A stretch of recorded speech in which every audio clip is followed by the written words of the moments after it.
Ya habíamos platicado sobre una manera sencilla para componer nuestras imágenes, que es este rombo o diamante. Pero hoy quiero que veamos dos estructuras un poquito más complejas que los pintores utilizan comúnmente. La primera se llama simetría dinámica. Voy a mostrar primero cómo se construye esta red paso a paso. Lo primero que vamos a hacer es trazar una de sus diagonales. Y lo siguiente que queremos es trazar una línea perpendicular a esta diagonal que llegue al vértice o a la esquina opuesta. Con perpendicular me refiero a que esta línea forme un ángulo de 90 grados con la diagonal. El siguiente paso va a ser continuar esta línea hasta que corte con uno de los lados del soporte. Voy a repetir esta operación con la otra diagonal y lo mismo en el lado contrario. ¿Okay? Esta es la red que se conoce como simetría dinámica. La otra red que habíamos estudiado anteriormente se conoce como armadura armónica. Vamos a repasarla rápidamente. Partiendo de los ejes que dividen en mitades a nuestro soporte, unimos los 4 puntos para obtener este rombo y vamos a unir estos 4 puntos con las esquinas del rectángulo. Esta es la estructura que conocemos como armadura armónica. Esta red ya la habíamos utilizado para analizar algunos cuadros. Vemos en este cuadro de Caravaggio cómo los personajes se ajustan muy bien a la estructura. Y vamos a ver que es una red que muchos pintores utilizan para organizar sus composiciones. Pero también hay ocasiones en las que vemos que las cosas no se ajustan del todo. Por ejemplo, aplicando la armadura armónica a esta pintura de Jean-Léon Gérôme, vemos que los elementos no terminan de encajar en las líneas azules. La esfinge no queda dentro del diamante y Bonaparte y su caballo igual, como que no encajan del todo. Si a esta misma pintura le aplicamos la simetría dinámica, vemos que ahora Bonaparte y el caballo quedan dentro de un triángulo. Y la base del lado derecho de la esfinge también corresponde con nuestra línea. Por supuesto, estas líneas son las más básicas de la estructura. A partir de aquí podemos unir algunos puntos para crear una red más compleja.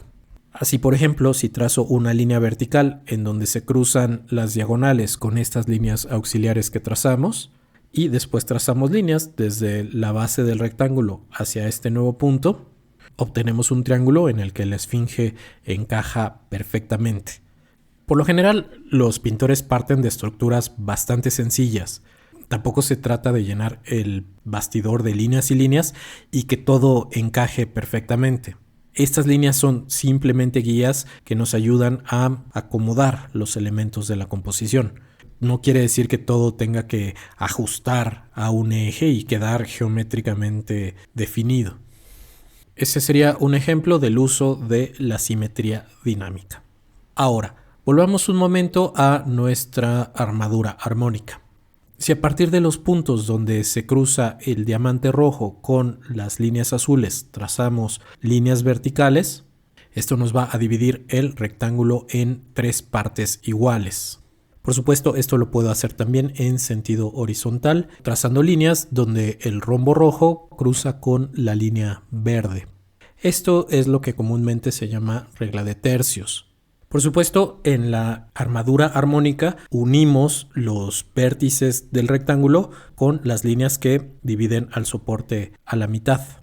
Pero otra estructura interesante va a ser unir los vértices del rectángulo a estas líneas que surgen de la regla de tercios. Esto, sumado con nuestras líneas diagonales, va a darnos una estructura muy parecida a la simetría dinámica. Entonces, en un cuadro donde tenemos armadura armónica, también podríamos emplear la regla de 3.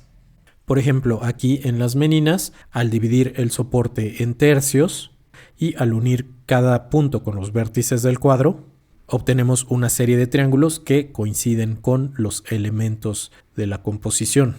Esto sumado con la armadura armónica nos acerca a cómo quizás Velázquez pudo planear esta composición. Pero la armadura armónica todavía guarda otro secreto. Si en lugar de trazar líneas en donde cruza la línea roja, trazamos líneas donde se cruzan las líneas azules y verdes, dividiremos así el soporte en 5 partes iguales. A esto se le conoce como la regla de los quintos. Por ejemplo, el Guernica de Picasso está basado en esta estructura.